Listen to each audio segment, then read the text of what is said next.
என்னடா கசப்பு கடையை காட்டுறதுன்னு பார்க்குறீங்க. இன்றைக்கி சண்டேயில் அதான் மட்டன் வாங்க வந்துவிட்டோம். மட்டன் செஞ்சு ரொம்ப நாளாக ஆச்சு. மட்டன் குழம்பு இட்லி செய்யலாம் அப்படின்னு பிளானு. மட்டன் வாங்கிட்டு வரும்போது பார்த்திங்கன்னா தர்பூசணி வாங்கிட்டு வந்தேன்.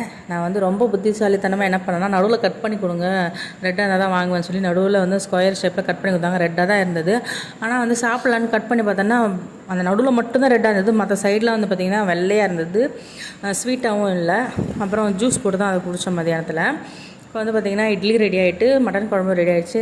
மட்டன் குழம்புல வந்து இன்றைக்கி தேங்காய் அரைச்சி ஊற்றி நல்லா கொஞ்சம் தண்ணியாகவே வச்சுருக்கேன். மட்டன் குழம்பு பொறுத்த வரைக்கும் தண்ணியாக இருந்தால் தான் நல்லாயிருக்கும். சூப்பராக வந்து காலைல பிரேக்ஃபாஸ்ட்டு முடிச்சுட்டு மதியானத்துக்கு வந்து பார்த்திங்கன்னா ஹஸ்பண்ட் வந்து பிரியாணியும் ரைஸும் வந்து வாங்கிட்டு வந்துட்டாங்க. எதுவும் செய்ய வேணாம் அப்படின்ட்டாங்க. கொஞ்சம் வேலைகள்லாம் செஞ்சுட்டு இருந்தோம், கொஞ்சம் க்ளீனிங் வேலையெல்லாம், அதனால் மதியானத்துக்கு வாங்கிட்டு வந்துட்டாங்க.